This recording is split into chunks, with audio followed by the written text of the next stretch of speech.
a Fernando Campo. Fernando nos va a contar un poquito sobre qué es un cometa. Fernando, bienvenido.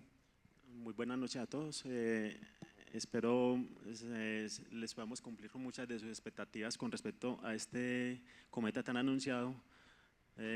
Y bueno, entonces vamos aquí, a este punto. Listo. Bueno, entonces básicamente un cometa se cree que viene de los orígenes de nuestro sistema solar. Inclusive mucho antes se sospecha que procede a su formación en los inicios del universo en sí. Básicamente porque la mayoría de ellos, digámoslo así, vienen de zonas muy externas del sistema solar, y básicamente hay dos zonas muy marcadas donde pueden provenir los cometas. Una de ellas, como vemos en las gráficas, puede ser la nube de Oort, por ejemplo, es una zona más externa, y el cinturón de Kuiper. El cinturón de Kuiper básicamente es una zona que comprende desde los límites de Neptuno hacia las afueras, tanto así que puede combinarse con la nube de Oort.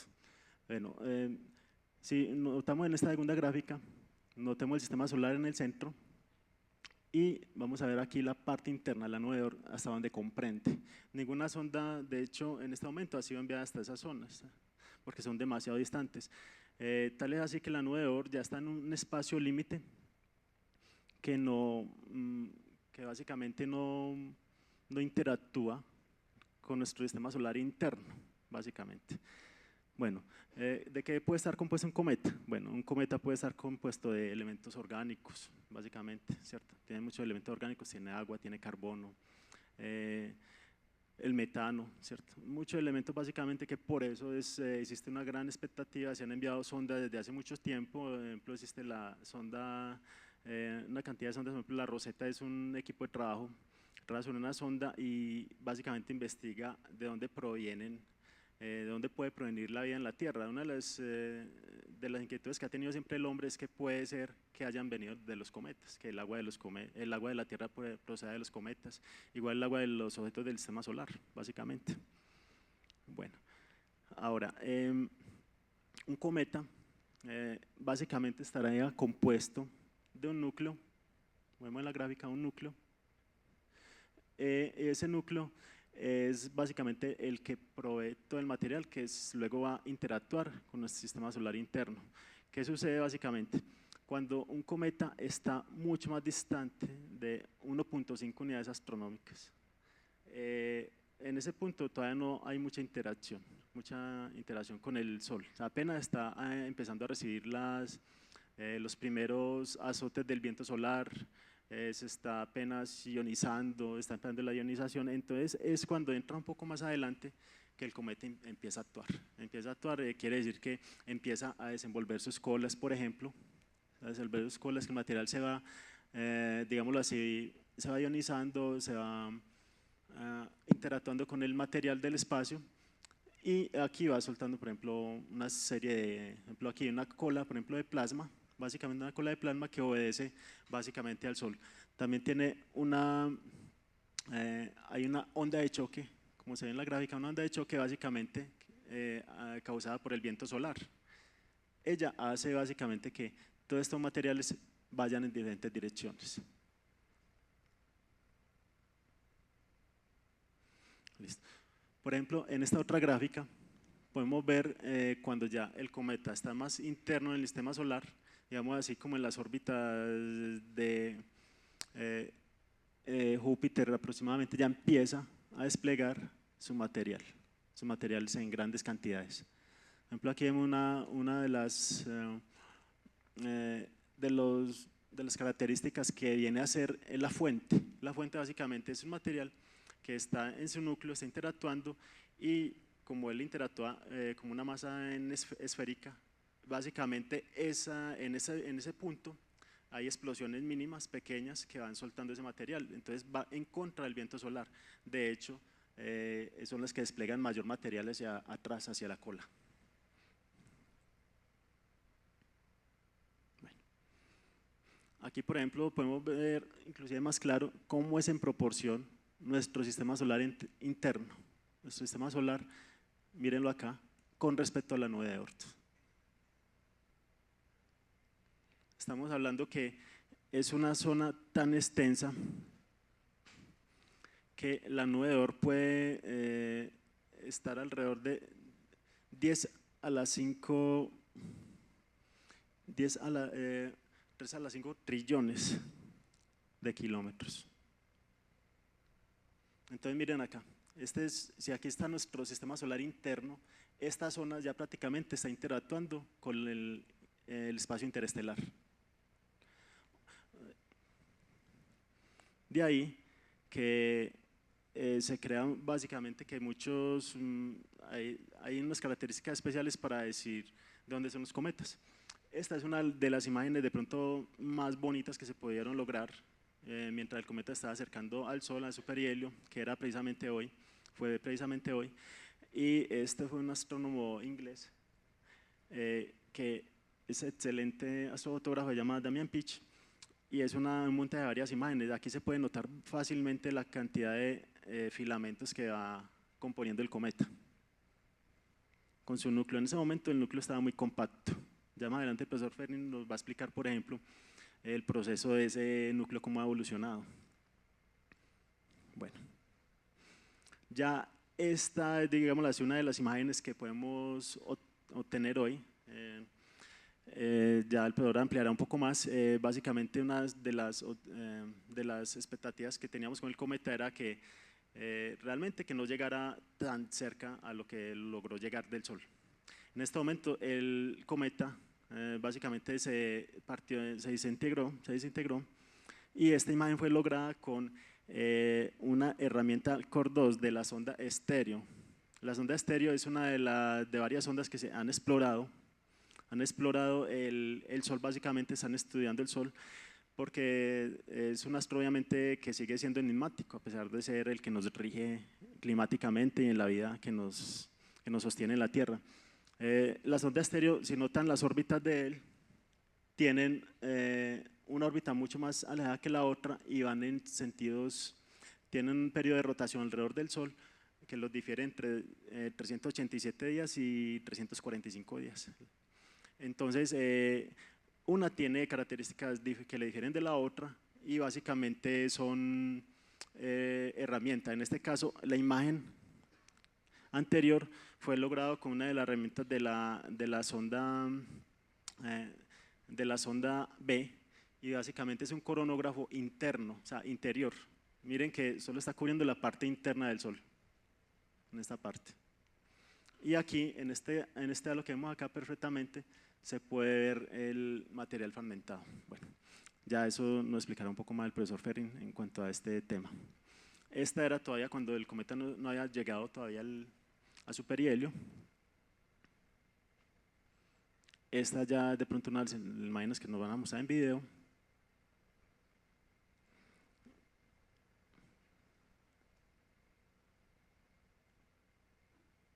Listo. Y esta de pronto era una imagen que apareció hace muchos días en la web, indagando, bueno, por qué los cometas casi no se les, siempre han tenido unos materiales muy típicos, el carbono, por ejemplo, el oxígeno, el sodio, y en este caso aparecen unas trazas de sodio que no son tan visibles. Actualmente, digámoslo así, con los avances en las cámaras digitales, cámaras que sirven para astrofotografía, ellas cada vez son más sensibles con la cantidad de filtros que hay para lograr imágenes mejores. Pueden ver regiones del espectro muy específicas. En este caso se están haciendo notar, por ejemplo, el cometa Pan-STARRS, que se logró ver a comienzos de este año, o inclusive este ISON mostró ciertos restos de sodio. Básicamente el Pan-STARRS tuvo una cola completa de sodio, digámoslo así. En este se logró ver unas trazas de sodio que corresponden a esta línea amarilla de acá. Hablando con el profesor precisamente del tema ayer,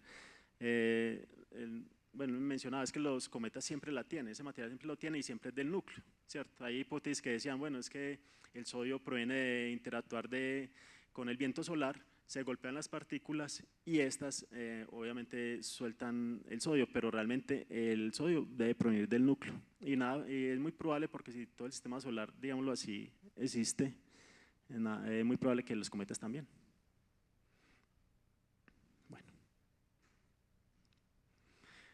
En esta imagen hay una, muestra una animación o una suposición de cómo se hubiera visto el cometa desde el planeta Marte. El planeta Marte tuvo el cometa demasiado cercano y a pesar de eso no lograba mostrar una cola tan espectacular como si uno se imaginaría. Obviamente la distancia tiene que ver mucho.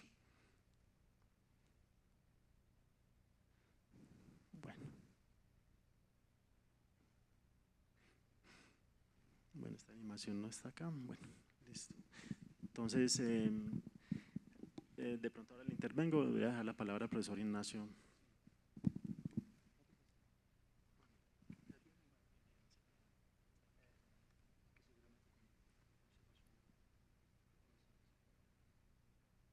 Bueno, Fernando. Entonces, pues aquí surgen un montón de dudas que yo creo que las vamos a dejar un poquito para el final. Perfecto. Y muchas gracias. Gracias a ustedes. Le vamos a dar entonces la palabra al profesor Ferrín para que nos hable un poquito más sobre este enigmático cometa. Ok.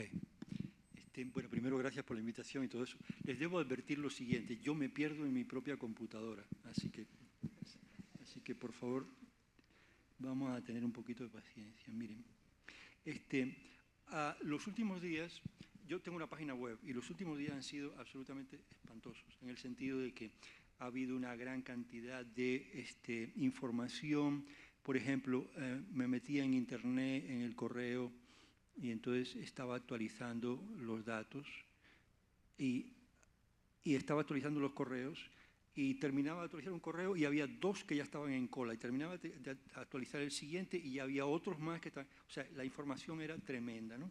Así que yo no pude realmente hacer una charla, como la hizo el profesor aquí, una charla en PowerPoint. Simplemente lo que vamos a hacer es vamos a visitar mi página y ahí está, hay un montón de información. Entonces, los invito a que visiten mi página y primero que nada vamos a irnos al fondo y vamos a ver el número de visitas. Tenemos 32.283 visitas y para cuando terminemos esta charla ese número va a cambiar. Y realmente es una cosa impresionante. He llegado a tener 800 visitas al día. Increíble. Bueno, entonces vamos a comenzar por el principio, que yo creo que el principio es, vamos a ver dónde está, vamos a encontrarnos con los descubridores. ¿Quién fue que descubrió este cometa? Y aquí están. Es una foto que me gusta mucho, la verdad. Una foto muy bonita. Aquí están Vitaly Nevsky y Artyom Novichonok. Es difícil pronunciar el nombre de ellos. Y me gusta la fotografía, primero porque tiene un cielo extremadamente despejado, se ve que están en una planicie. Segundo, el observatorio que tienen es realmente muy pequeñito, es una cosa diminuta, pero tienen un telescopio de 40 centímetros aproximadamente. Ahí se ve la cámara CCD, aquí se ve la cámara CCD, ahí está. Y también tienen esta cosa que está aquí, es un calentador para que el frío no se condense sobre el espejo. Así que es una foto bien bonita. Y una de las cosas que me sorprendió, digamos, desde el principio de que este cometa fue descubierto es que de dónde se había originado la frase de que iba a ser el cometa del siglo. Porque me parece una frase atrevida, porque apenas tenemos 13 años de siglo, faltan 87 años todavía, entonces imagínense lo que vamos a ver. Entonces decir que es el cometa del siglo me parece atrevido, ¿no? Así que yo pensé que eso iba a ser, que esa frase había sido acuñada por un periodista, pero resulta que no, fue acuñada por ellos mismos. Entonces, y eso que son astrónomos profesionales. Pero bueno, son cosas, digamos, que uno se deja llevar por los resultados científicos, ¿no? Y aquí vemos la primera fotografía que ellos tomaron, aquí se ve, ¿no? Así que era una cosa diminuta, una cosa muy pequeñita. Esta fue tomada el 21 de septiembre del año 2012. Así que fíjense, apenas ha pasado un año y un poquito más. Y era una cosa muy diminuta, pero ya en ese momento, cuando se hizo la órbita, ya se vio que la órbita iba a ser una órbita muy cercana al Sol y de ahí partía la predicción de que el cometa iba a ser muy brillante, ¿no? Así que bueno, entonces salimos de esta página y nos vamos a digamos, lo que me ocurrió. Lo que me ocurrió es que yo trabajo en las curvas de luz de los cometas y aquí tenemos una curva de luz pues, que es muy normal. Es el famoso cometa Halley, que quizás algunos de ustedes lo han visto, que pasó en el año 86. ¿Y qué tenemos acá? En el eje vertical tenemos la magnitud del cometa y en el eje horizontal tenemos el logaritmo de la distancia al Sol. Pero esta escala horizontal no es lineal, porque es un logaritmo. Sin embargo, el tiempo transcurre desde el lado izquierdo hasta el lado derecho, pero no uniformemente. ¿Okay? Entonces, ¿qué es lo que vemos? Lo que vemos es que el cometa comienza por acá, este es el punto del cometa, llega un momento en que se enciende, continúa encendiéndose, aquí hay un punto de quiebre que es típico de los cometas de la nube de Oort, y después se quiebra ese brillo, pero continúa con una línea, llega a su máximo y después empieza a decaer y se apaga. ¿Okay? Así que esto es una curva de luz normal. Esto es lo que se llama la curva de luz secular. Secular significa que es a largo plazo. El cometa tuvo una cosa rara, una actividad rara, porque vemos que aquí, a 14 unidades astronómicas del Sol, tuvo un salto en magnitud de 6 magnitudes. O sea, y eso, bueno, eso habría que analizarlo, pero es otra historia eso. Es una historia diferente. ¿Okay? Bueno, esta misma imagen, este mismo gráfico se puede ver en el tiempo. Así que otra vez aquí tenemos la magnitud observada del cometa reducida de alguna manera, no se preocupen cómo, y aquí sí tenemos el tiempo de forma lineal. Y parece un cometa, yo digo que parece un cometa preñado, un cometa que fuera a dar a luz, porque tiene una barriga gigantesca, ¿no? Entonces, la primera pregunta que uno se hace es, bueno, ¿por qué tiene esa barriga? ¿A qué se debe esa barriga? Una barriga gigantesca. ¿A qué se debe esa barriga? Esa barriga se debe a que la temperatura empieza a calentar el piso y la onda termal empieza a penetrar dentro del núcleo. Entonces, en lugar de ocurrir la sublimación del material justo en la superficie, empieza a ocurrir en profundidad. Y al ocurrir en profundidad son muchos metros los que están sublimando material, y entonces eso se alarga en el tiempo y se produce una asimetría muy grande. Fíjense qué tan asimétrico es y se produce la barriga. Así que esto nos está indicando la estructura interna del cometa. Y esto que ustedes acaban de ver aquí es una curva normal, ¿okay? Lo que debería verse. Entonces, ¿qué pasó? Yo trabajo con curvas de luz de cometas, ese es mi trabajo. Y cuando hago la curva de luz del cometa Ison, miren lo que me encontré. Esto no, ya cuando yo vi esto dije yo, esto no es nada normal, esto es una cosa bien extraña. Una cosa bien extraña, porque fíjense que él empezó a subir normalmente y de pronto cuando estaba a 4 unidades astronómicas del Sol, un poquito más adentro de la órbita de Júpiter, ¡pah!, se mantuvo quieto y se quedó quieto. O sea, se aplanó completamente. Eso no es normal. Entonces, después, cuando llega aproximadamente unos 2.5, 2.4 unidades astronómicas del Sol, se vuelve a prender. Pero de aquí a aquí hay 300 días aproximadamente, 250 días, una cosa. O sea, del orden de 5 meses totalmente parado, sin que aumentara la magnitud. Eso no es normal. Así que dije yo, qué raro, ¿no? Muy raro.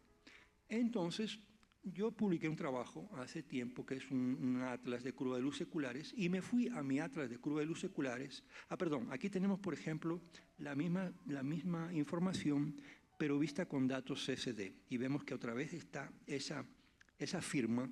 Y esta firma yo la describo como una discontinuidad en la pendiente más una curva en U. Aquí se ve la curva en U. Y estos son datos de CCD que lo que nos dicen es que se confirma, son independientes, confirman el resultado anterior. O sea que son 2 bases de datos independientes que confirman el resultado anterior. Muy bien, la cosa dije yo, bueno, entonces esto es real, evidentemente. Y aquí tenemos otra base de datos, la misma historia. La discontinuidad en la pendiente y la curva en forma de U. Dije yo, qué extraño, ¿no? O sea, esto es real, definitivamente. Así que me voy a mi base de datos y empiezo a buscar si hay algún cometa que tiene el mismo comportamiento. Y resulta que me encuentro con este señor, el cometa Honing, y tiene un comportamiento pues muy parecido. Fíjense, tiene la misma discontinuidad, la forma de U no es tan clara, pero después, ¿qué pasó? Se desintegró, empezó a bajar de magnitud y se deshizo. Se deshizo casi en el perihelio, se deshizo. ¿Okay? Bueno, Cuando continúo buscando me encuentro otro caso más. Este se llama el cometa Tabor y en efecto tiene la misma discontinuidad y la forma de U y se desintegró también. Ah, caramba, dije yo, esto sí que está delicado. Porque entonces ya hay dos que se desintegraron con esa firma, quiere decir que este señor se va a desintegrar. Eso es lo que yo pensé inmediatamente. Entonces yo publico los resultados en internet y a los 3-4 días hay dos individuos independientes, uno que se llama, este fue Gary Kronk. Gary Kronk es un astrónomo que tiene un libro muy famoso que se llama Cometografía. Él tiene como 4 o 5 volúmenes escritos sobre toda la historia de todos los cometas históricos. Él los ha investigado uno por uno y tiene un libro así de gordo. O sea, en total son un libro así de gordo. Un individuo que ha hecho una investigación muy profunda de los cometas. Y él me dice, epa, hay un cometa linear que tiene la misma firma. ¡Wow! Aquí está, en efecto, la misma firma lo tiene el cometa, ¿no? Y también se desintegró. Ya van 3. ¡Wow! Resulta que a los pocos días también aparece otro señor que se llama Anthony Cook. Anthony Cook trabaja en el planetario Griffin de Los Ángeles. Y me dice, mira, este también tiene la firma. ¡Wow! Ya van 4. Aquí está. Entonces, la cosa se estaba poniendo interesante, ¿no? O sea, había 4 objetos que tenían la misma estructura. Entonces, pues ya yo llegué a la conclusión, este cometa no le va a quedar mucho tiempo, este cometa probablemente se va a desintegrar. Y entonces empecé a hacer predicciones de que se iba a desintegrar. Y aquí, bueno, vamos a regresar a esta línea. Comencé un reloj en cuenta regresiva. El reloj estaba como en 30 días y el reloj comenzó a bajar. Hoy está en menos 10 días porque se pasó. El reloj llegó a 0 y no se había desintegrado. Así que el reloj llegó a una cuenta negativa. Pero el reloj se paró hoy, porque hoy se desintegró. Y en esta cuenta regresiva yo había logrado encontrar estos 4 cometas y después otra investigación histórica encontró como 7 más. En total había 11 cometas y estaban todas las líneas de desintegración. Uno se había desintegrado a 1.5, uno a 0.7, a 0.8. Y la última línea que tengo acá es precisamente la del cometa Ensor, porque era el cometa número 11 que se había desintegrado. Y se desintegró a 0,52 unidades astronómicas del Sol. Y esto es lo que se llama la línea roja. El cometa Ison pasó 11 líneas rojas y no se desintegraba. ¡Wow! Empecé a preocuparme realmente. Porque había roto el récord, rompió el récord de las líneas rojas. Y todos los días, en la noche, tenía que sentarme en la computadora y mover este cometica que está acá, tenía que moverlo una línea e ir bajando el contador, el reloj que estaba acá. Aquí hay cosas bien interesantes, por ejemplo, vamos a ver si me abre esta página. Okay. Y de hecho, esta página es muy bonita porque nos va... ¿qué pasó aquí? Pues dejaron de poner las distancias porque aquí estaban puestas las distancias. Bueno, entonces nos vamos al anterior. Aquí estaban puestas las distancias en tiempo real. Deberían haber seguido el reloj. Había un reloj muy bonito ahí. Bueno, vamos a ver con este ahorita, a ver si tenemos suerte con este otro.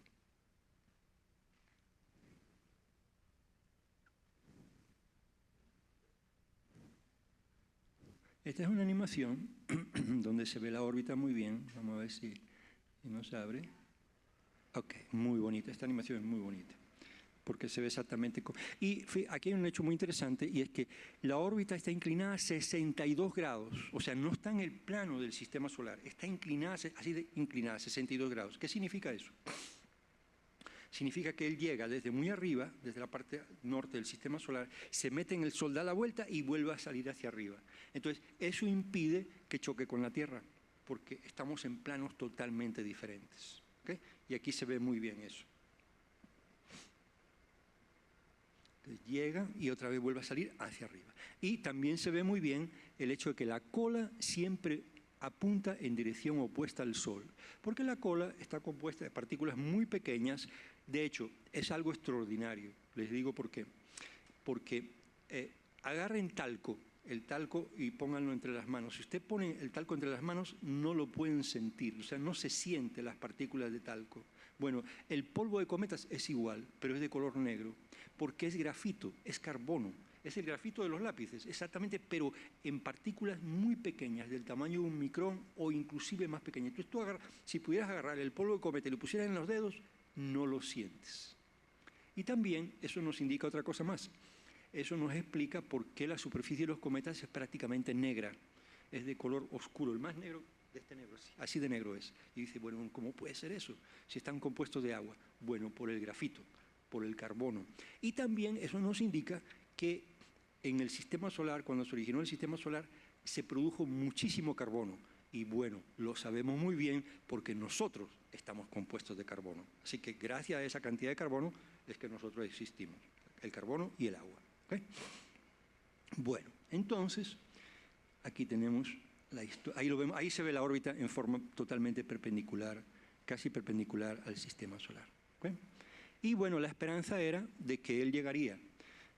Bueno, cuando yo propuse de que se iba a desintegrar, quiero aclarar un aspecto científico que es muy importante, porque he encontrado que no se está comprendiendo la ciencia, no se está comprendiendo cómo funciona la ciencia. Y quiero aprovechar esta ocasión para aclarar cómo funciona la ciencia.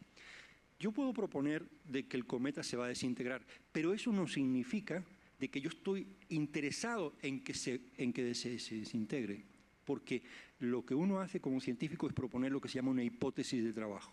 La hipótesis es, se va a desintegrar, pero esa hipótesis va a ser probada o va a ser desaprobada. O sea, puede ser que sea cierta o puede ser que sea falsa. La ciencia no toma lados, yo no tomo lados.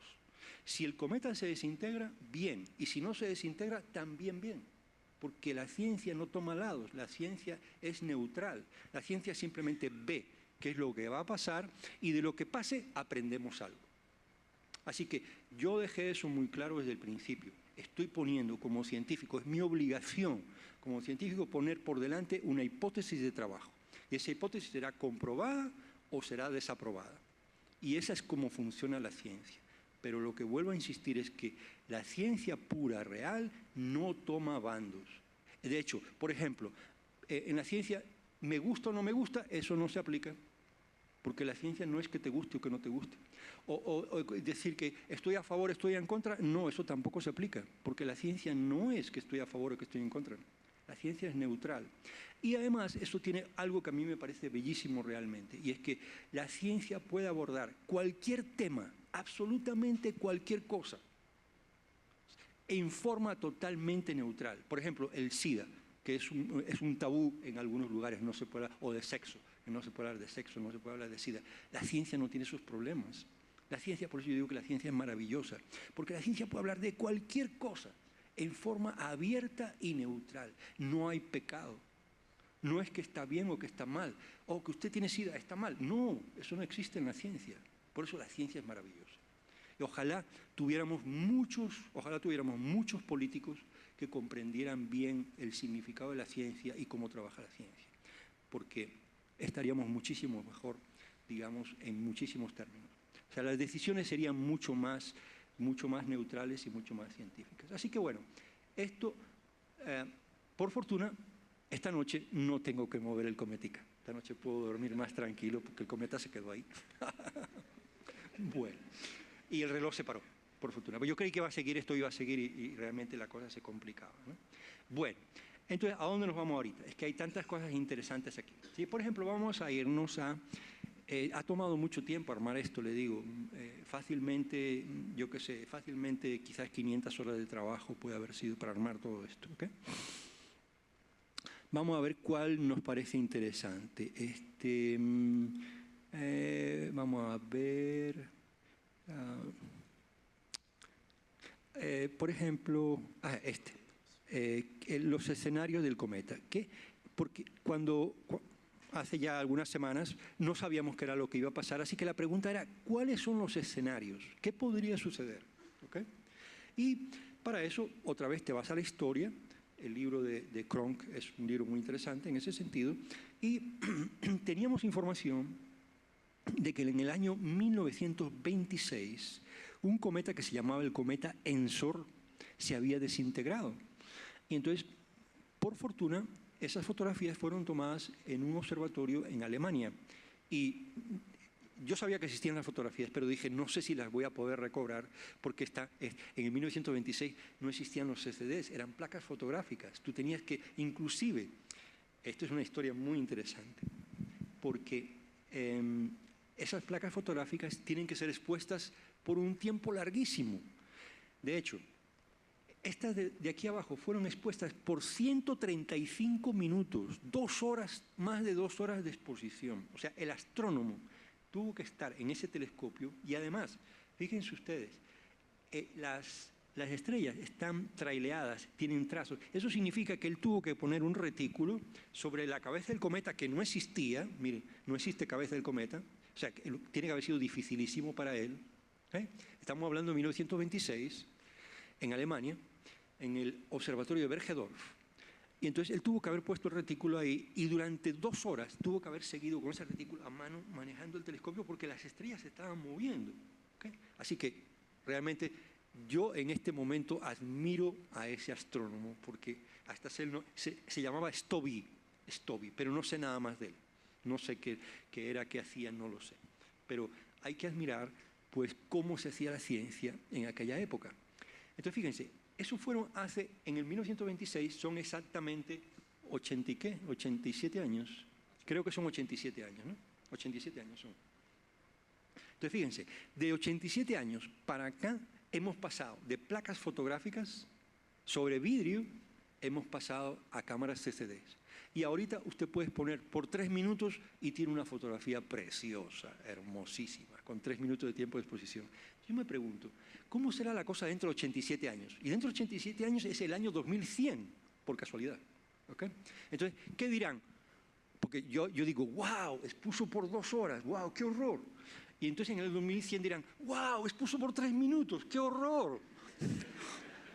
Y además todavía usaban CCD, imagínate, usaban CCD todavía. ¡Wow! Los telescopios no tenían un seguimiento robotizado. Y ahorita tú no tienes que hacer más que hacer así, ¡ping! Y el telescopio simplemente sigue el objeto tranquilamente. Así que yo me pregunto, ¿qué dirán en el año 2100 de la ciencia que nosotros hacemos ahorita? Increíble. Bueno, entonces busco las fotografías en internet y yo digo, no las voy a conseguir, porque eso son placas fotográficas, eso debe estar en un archivo, en una gaveta. Resulta que le escribo al Bergedorf y me escribe un astrónomo y me dice, le tengo buenas noticias. ¿Y cuáles serán las buenas noticias? Todo está digitalizado, usted lo puede conseguir en internet. ¡Wow! Dije yo, qué maravilla, una cosa preciosa. Así que me meto en internet y en 10 minutos tenía estas fotografías allá.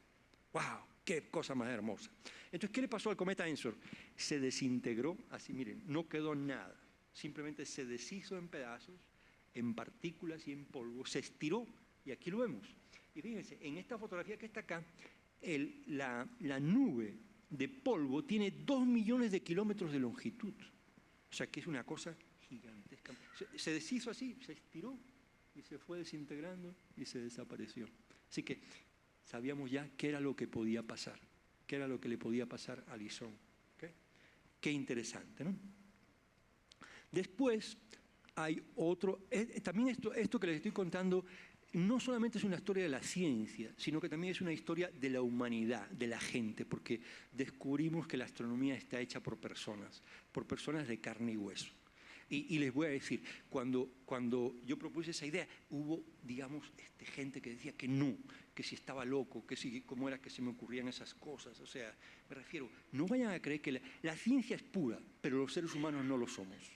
Los seres humanos tenemos, digamos, limitaciones, somos imperfectos. Entonces, hay roces científicos, entre científicos hay roces. Por ejemplo, mucha de mi información yo la daba libremente, pero cuando pedía información no me la daban, porque la tienen escondida, pues tienen que publicar un paper o tienen que formar parte de un grupo de investigación. Así que está también el aspecto humano de la gente. Por ejemplo, muchos aficionados se han tenido que levantar a las 4 de la mañana para preparar sus equipos para que estuviera el equipo listo a las 5 de la mañana, porque la ventana de observación era apenas media hora. Así que eso significaba pasar frío, emplear tiempo, y sin embargo la gente lo hizo. O sea que hay una historia humana detrás de todo esto. O sea, la astronomía es humana. Hay gente que sufre el frío y que tiene que trabajar a horas muy extrañas de la noche. ¿Okay? Y digo yo, persiguiendo unas motitas de cosas, una cosita difusa en el cielo. Hay que estar medio loco para eso. Yo creo que estamos locos, un poquito locos, ¿no? Pero también, por otro lado, lo que estamos viendo es el funcionamiento del universo, cómo funciona el espacio que rodea a la Tierra, cómo funciona el sistema solar. Y bueno, hay unas historias interesantísimas, ya vamos a llegar ahí. Entonces, otro aficionado, un aficionado este es un señor de Australia, Miguel Matiaso, de origen italiano, evidentemente. Este señor consiguió seguir al cometa Elenin, creo que fue en el año 99, ¿okay? Y él fue el único que lo siguió. O sea, me refiero, él ama los cometas, ya lo sabemos, por internet sabemos que todos amamos a los cometas. Él se dedicó a este cometa, Elenin, y le empezó a tomar fotografías. Empezó a tomar fotografías hasta las últimas consecuencias. Y fíjense que en la primera fotografía es una fotografía normal, simplemente una fotografía, un cometica con una coma, con una colita normal. Pero resulta que en los días sucesivos, y por aquí están las fechas, las de arriba son agosto 19, 22, 23, 27 y 29, y las de abajo septiembre 1, 2, 6, 11 y 14. ¿Okay? Entonces fíjense que en un intervalo, 14 días de septiembre y 11 días en total, 25 días, desde la primera hasta la última, hay 25 días. Y fíjense que en la primera es normal, pero en la segunda ya no luce normal, está luciendo alargado. Y aquí otra vez se continúa, y fíjense, aquí ya se está definitivamente alargando, aquí se alarga y se pone más débil hasta que al final prácticamente, aquí se ve una cosita mínima, pero ya, y aquí se ve una manchita mínima, pero ya. El mismo fenómeno que en el caso anterior. ¿Okay? Así que, ¿qué es lo que les pasa? ¿Qué es lo que les pasa? Vamos a ver qué es lo que... O sea, ¿qué les sucede para desintegrarse de esa manera? Ah, bueno, aquí tenemos otro caso más. El cometa Linier también. Le sucedió exactamente lo mismo. Fíjense, tiene forma, ¿cómo le llamaría esto? De lenteja o de cigarro.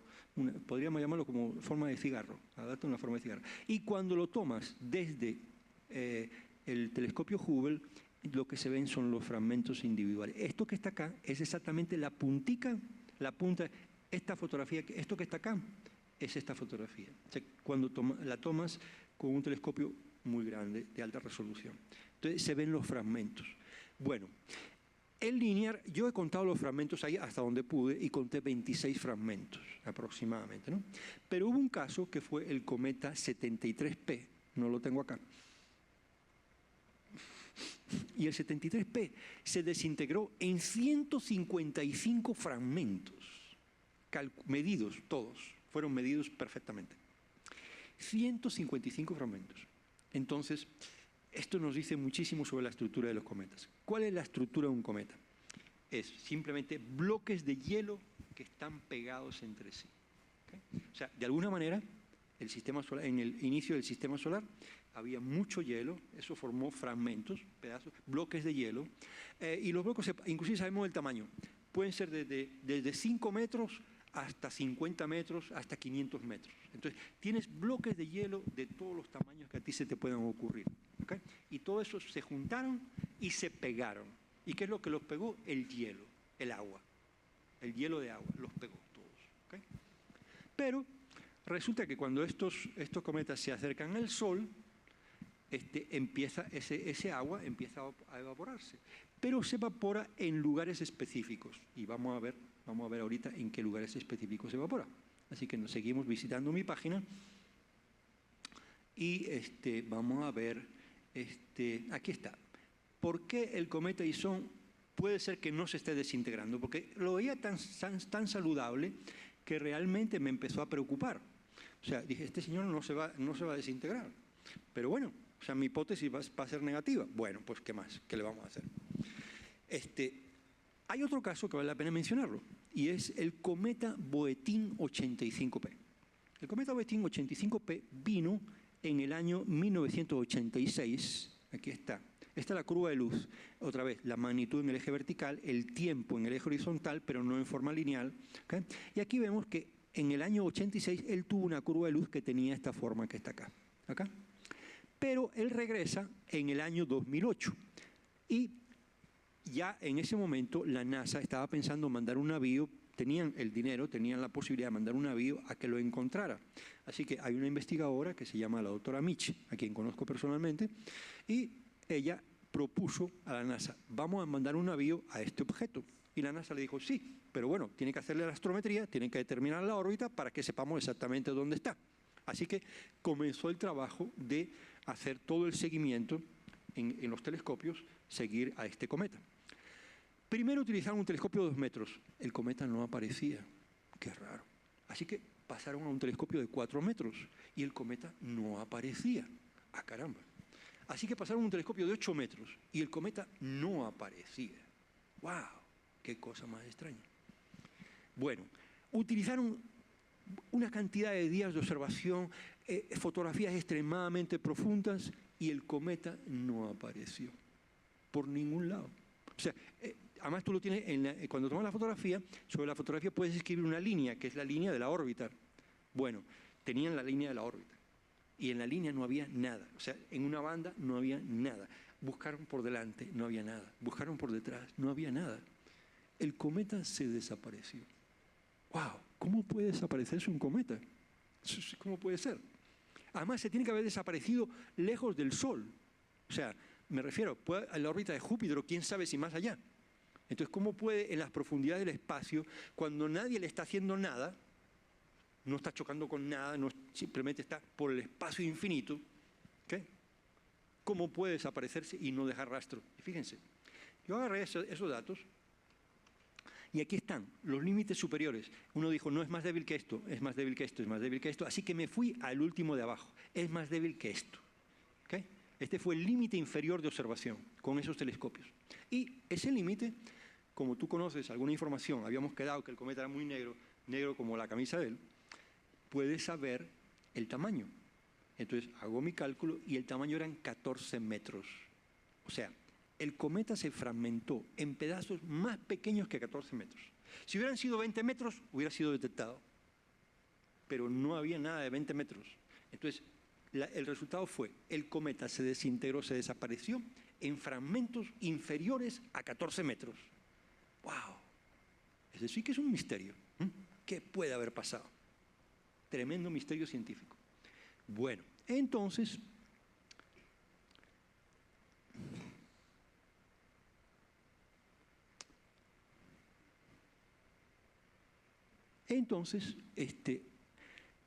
¿qué puede haber pasado? ¿Qué puede haber pasado?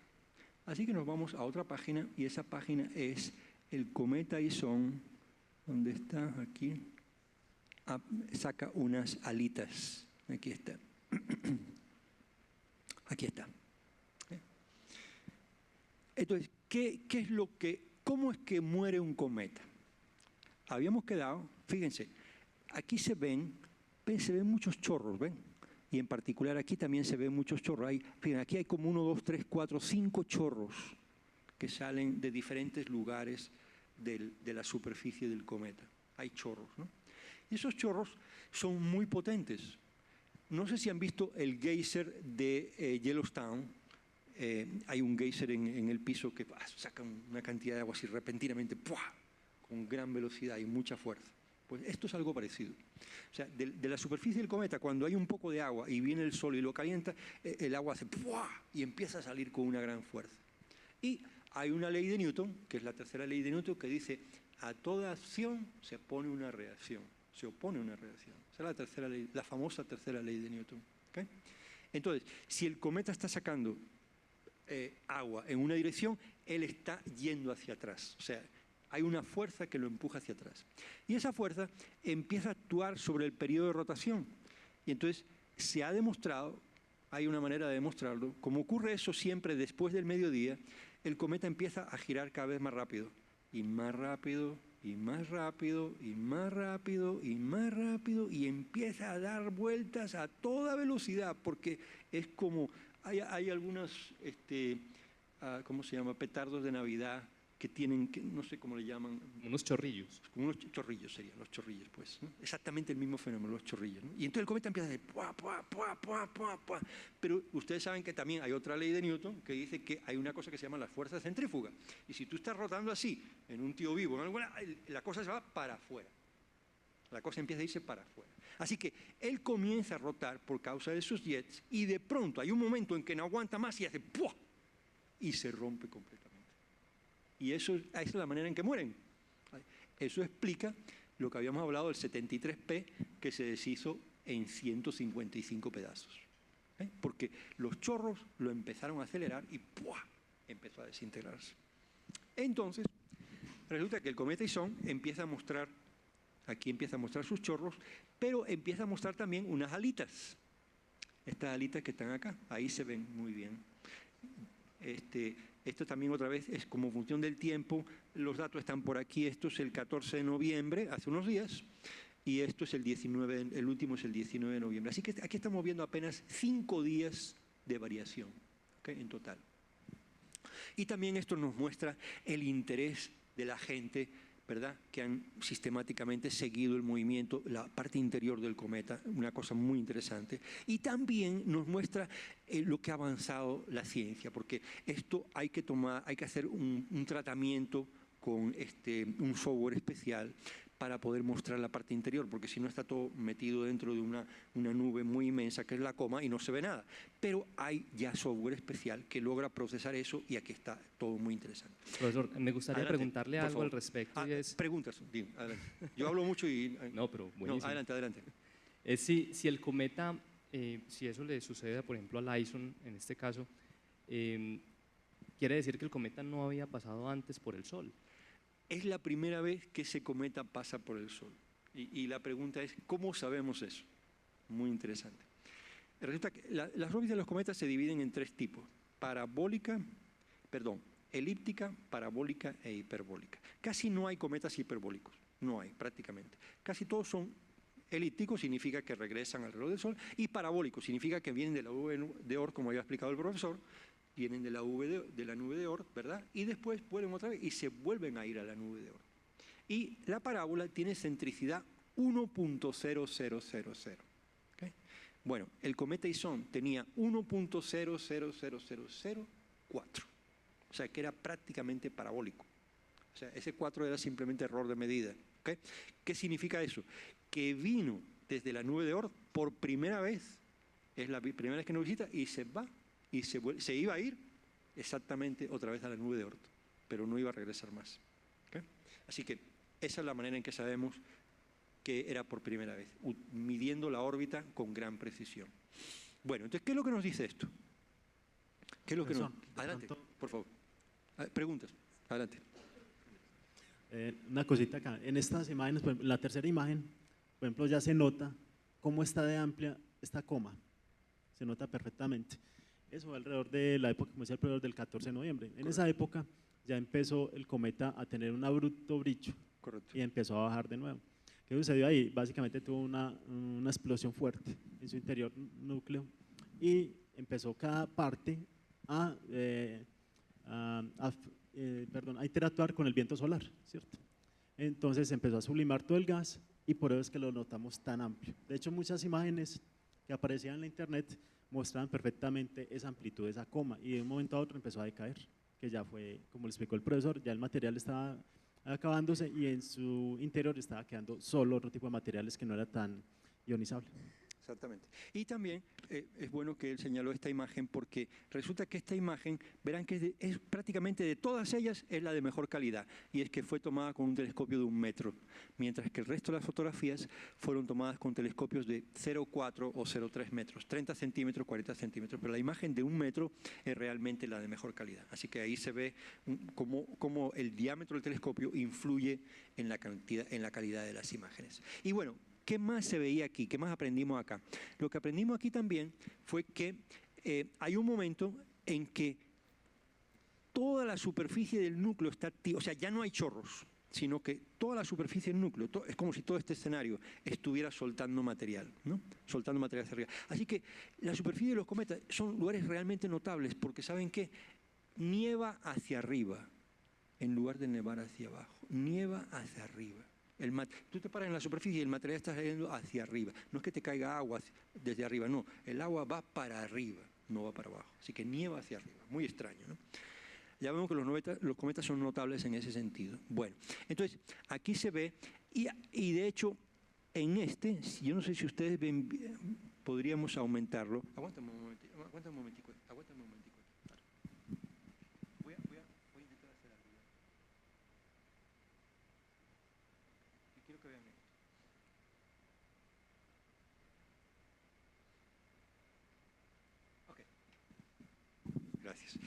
Quería que se fijaran en esto. Si ven, este chorro que está acá no sale del mismo punto que este chorro que está acá. Ven que el chorro verde sale un poquito a la derecha que el chorro de color amarillo. Entonces, lo que pareciera es que ahí hay dos fragmentos, hay dos pedazos. Pero es difícil de ver. En este no se ve bien. También se ve un poquito, pero no tanto. Pero en este se ve muy claramente que ya pareciera que el núcleo estuviera fragmentado, porque los chorros no salen del mismo punto. Y si realmente no estuviera fragmentado, tendrían que salir, los chorros siempre tendrían que salir del mismo lugar. Y aquí en esta imagen se ve que no es así.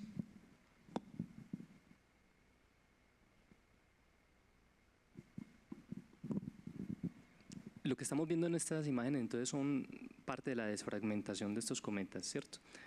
Vale, entonces esto nos indica que las órbitas de los cometas pueden ser predecibles o impredecibles, ¿y a qué grado? Es decir, un cometa de estos al cual se le ha calculado una órbita podría de pronto desviarse e impactar uno de los planetas interiores. Bueno. No, está, ¿aló? Ok. Buena pregunta, excelente pregunta. La pregunta es, ¿los cometas son predecibles o no son predecibles? La respuesta es ambas cosas. O sea, son predecibles a veces y a veces no son predecibles. Así que yo creo que tienen carácter femenino.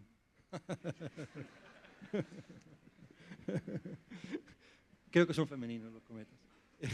Bueno, entonces, vamos a ver a dónde nos vamos. Un momento. La mejor fotografía de Lisson, realmente, es que el profesor la mostró, pero esta es una foto realmente hermosa. Yo creo que quizás he visto, no sé, quizás he visto 500 fotos de Lisson o quizás he visto 700, no sé, pero esta es una de las más hermosas. Y es un momento en que él estaba muy activo y se ven una cantidad de filamentos sumamente finos, aquí sobre todo, filamentos muy finos en el norte, en el sur. Aquí se ven, yo veo 1, 2, 3, 4, 5, 6, 7, 8, 9 filamentos muy finos en el espacio. Y aquí inclusive hay un filamento que es de color negro, hay una separación aquí negra, ¿verdad? Bueno, esta es una foto muy hermosa tomada por Damien Pitch. Y esta es una foto en color. Hizo un trabajo maravilloso para lograr esta fotografía. No es así de fácil conseguir esta fotografía. Así que hizo un trabajo muy maravilloso para conseguir esta fotografía. Perdón, Fernando, adelante. ¿De pronto lograste fotografiar el cometa? No, bueno, lamentablemente le gasté varias noches al cometa y en las condiciones ciudadanas básicamente complicado, siempre hay que salir.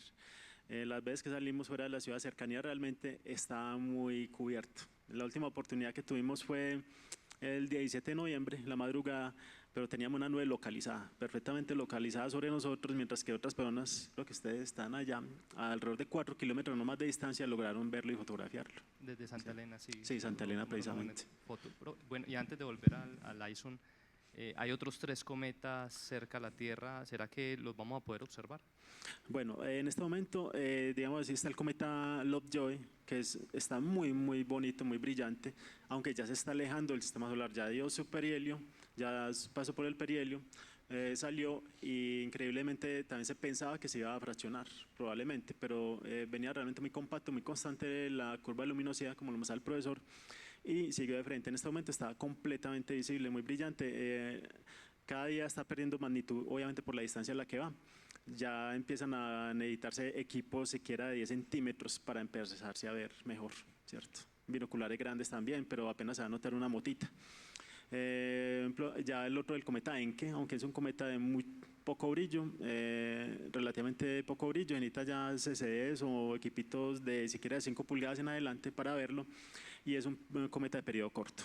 Ese sí es de periodo corto. Si no estoy mal, no llega, está entre la órbita de Júpiter y el Sol. Vale. Bueno, volviendo al ISON, profe, Okay. Bueno, ¿qué entonces, va a pasar con esos fragmentos? Ya, vamos a ver esta curva porque esto es interesante. Entonces, otra vez, yo sigo manteniendo la investigación sobre la curva de luz porque la curva de luz dice muchas cosas interesantes, ¿no? Entonces, otra vez, recordemos lo que significa esto. En el eje vertical está la magnitud, de alguna manera reducida, limpiada pues, de cualquier cosa que esté molestando, y en el eje horizontal es el tiempo.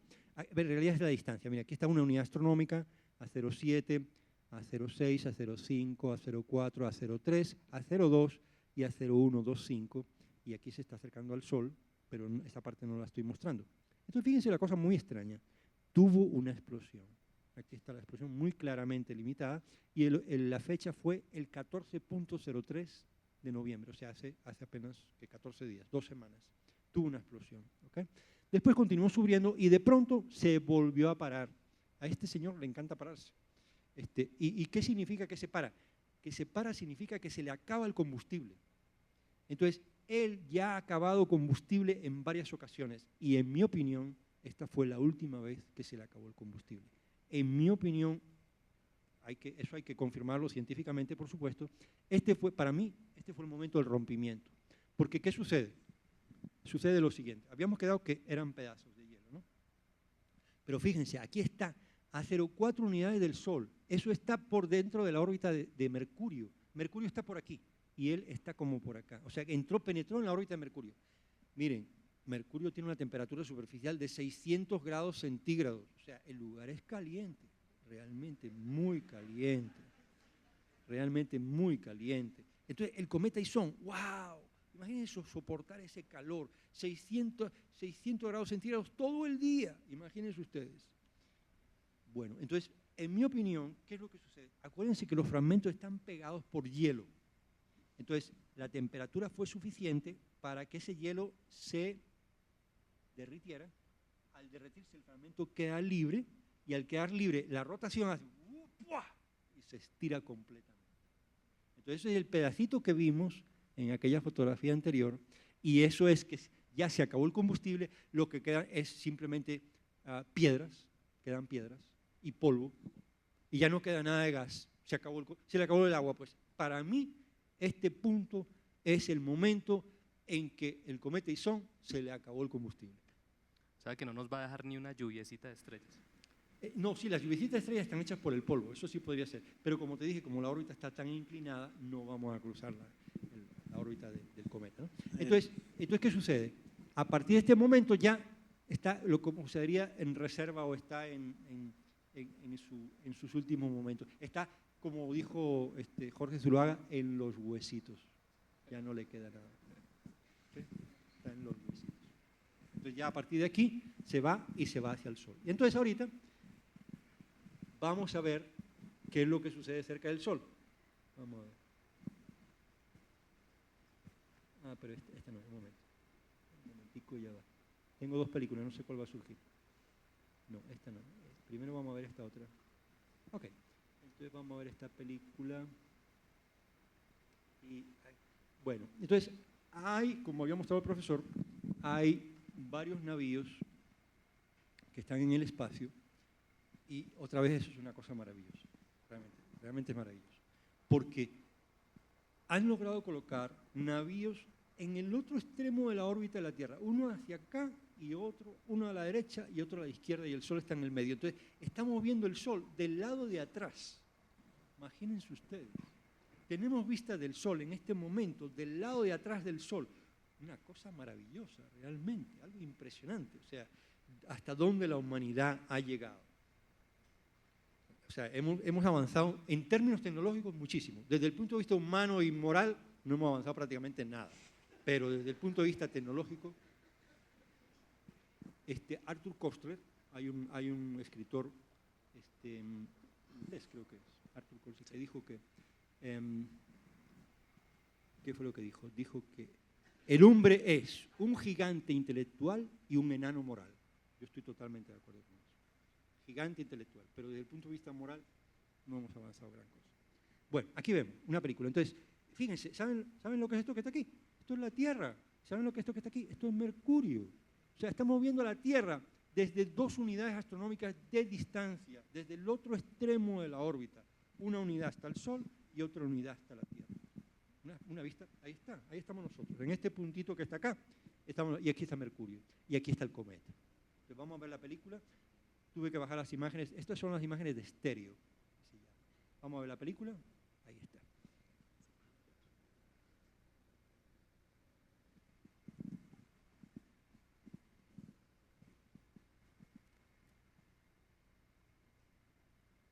Ahí se mete, y fíjense, en la mano derecha se ve las bocanadas del Sol, el Sol que lo está influenciando.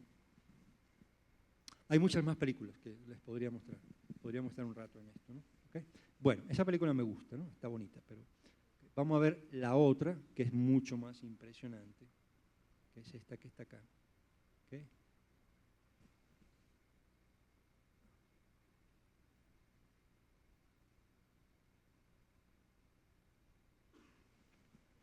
Ahí viene. Esta de precisamente hoy, cuando el perihelio, en la última instancia. Miren lo que son pasó. el perihelio. Vamos a analizarlo. ¿Qué significa esto?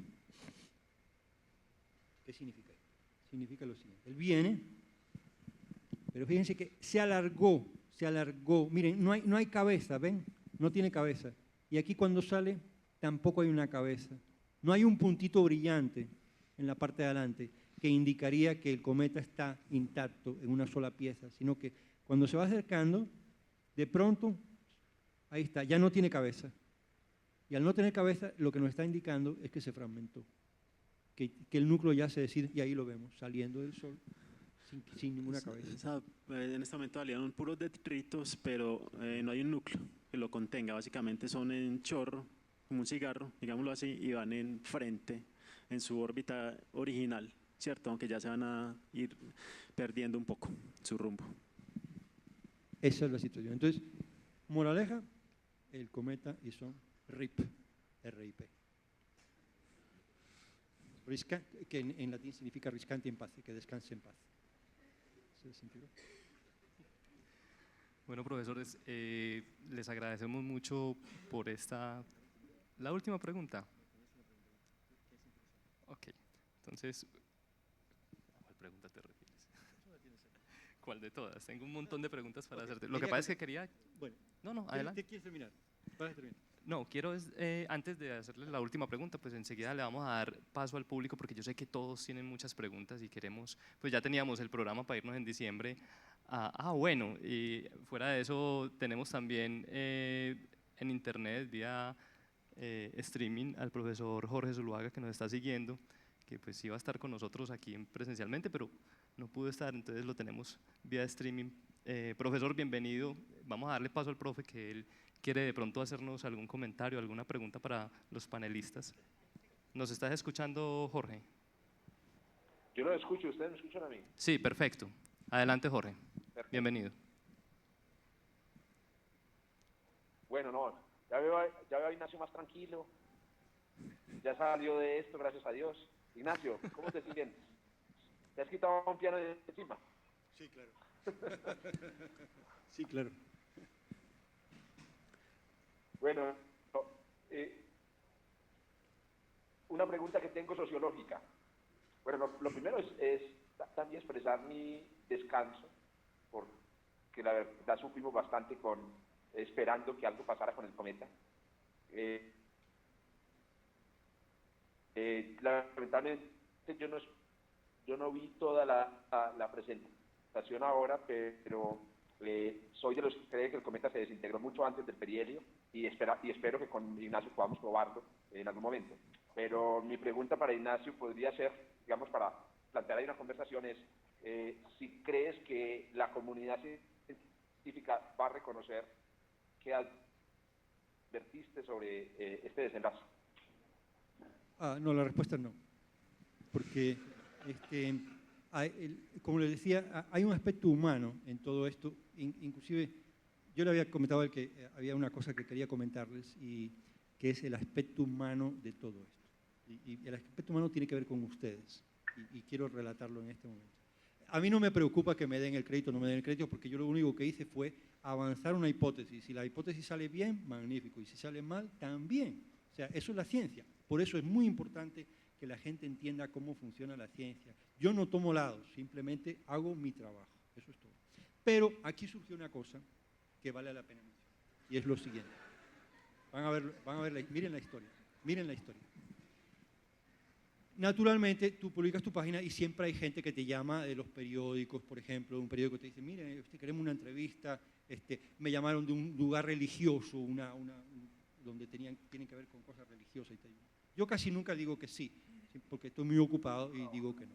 pero recibo una llamada telefónica en inglés y la persona me llama desde la BBC de Londres.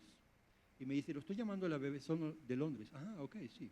¿Usted sabe lo que es la BBC de Londres? Sí, por supuesto que sé lo que es la BBC de Londres. Es The British Broadcasting Company. Ah, ¿y usted sabe dónde estamos nosotros? Sí, claro, por supuesto, ustedes están en Londres. Ah, bueno, pues mire. Y usted, me dice, ¿y usted está investigando el cometa? Sí, claro, yo estoy investigando el cometa porque esa es una área de mi investigación. ¿Y usted es el que está prediciendo que el cometa se va a desintegrar? Pues sí, yo estoy prediciendo que el cometa se puede desintegrar. Ajá. Y usted, yo estoy viendo en su página web, ¿por qué usted no tiene una oficina? Porque en mi página web aparezco en el centro comercial. ¿Por qué me lo pones ahí, por favor? Centro Comercial del Tesoro, busca mi página web. Esto es una historia interesante al final. Miren, esto es una historia interesante que les va a gustar. Vamos a ver. Como esto es mi blog, este es un blog, ¿sí, verdad? Entonces yo puse esta imagen. Y esta imagen está tomada en el Centro Comercial del Tesoro un día sábado y está tomada por mi esposa. Y no la estamos viendo. Ay, qué lástima. Ay, perdón. ¿Qué pasó? Ahora. Perdón, no la estamos. Entonces yo le digo a mi esposa, me dice, mira, yo quiero comprar una... Y me dije, mira, aquí está el dinero, vete y compra, porque yo no voy a recorrer las tiendas contigo, yo tengo que hacer otra cosa más importante, que es investigarle las entrañas del cometa Edison. Así que me senté en el Centro Comercial del Tesoro, maravilloso, hay unas mesas allá donde te sientas tranquilamente y me puse a trabajar. ¿Okay? Y entonces este fulano de la BBC de Londres me dice, ¿y por qué usted no tiene oficina? Yo le digo, claro que tengo una oficina, pero es que era un día sábado y yo quería seguir trabajando en mi cosa y simplemente me senté allá. Qué raro que usted no tenga oficina. Sí que tengo oficina, caballero. Tengo oficina en la Universidad de Antioquia. La Universidad de Antioquia. Sí. ¿Y eso dónde queda? Eso queda en Medellín, en Colombia. ¿Cómo dijo? Medellín, Colombia. Esa no es la ciudad de Pablo Escobar. Yo dije, pues sí. Pues sí, es la ciudad de Pablo Escobar, pero ¿qué tiene que ver eso? Yo no sé si voy a poder seguir con esta entrevista, me dice él. Y yo le digo a él, pero ¿por qué no? O sea, Chicago tuvo Al Capone, Londres tuvo a Jack el Destripador, Colombia tuvo a este señor, ¿qué le vamos a hacer? Pero eso no significa que va...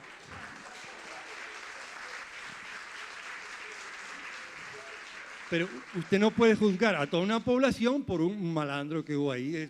Todas las ciudades tienen su malandro, pues ¿cuál es el problema? Además yo le dije, esto es una ciudad hermosa, el clima es maravilloso, la comida es maravillosa, la gente es maravillosa y las mujeres son preciosas. Entonces, ¿por qué va? Ay, pues mire, yo realmente creo que no voy a poder seguir con la entrevista y me colgó.